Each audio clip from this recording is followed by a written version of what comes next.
Hello everyone, today I'm going to show you what's in the box of a Ledger Nano S.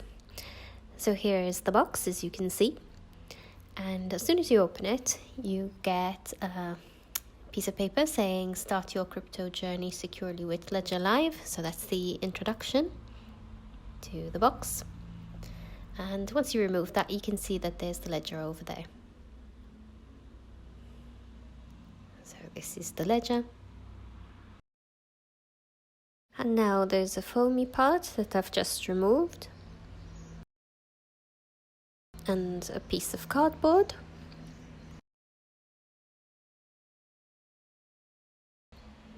And over here there's an envelope with Ledger Nano S written on the back, and it contains some papers.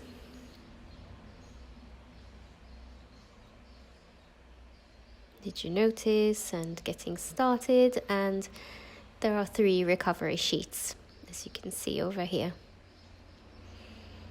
So this is really important because it's where you're going to write down your recovery phrase.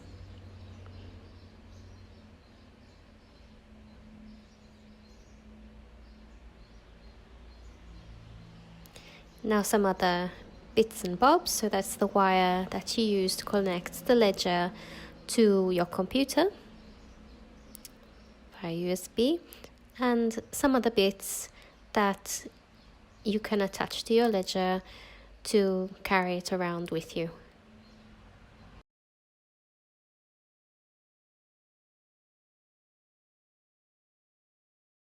And that's it. Thank you very much for watching.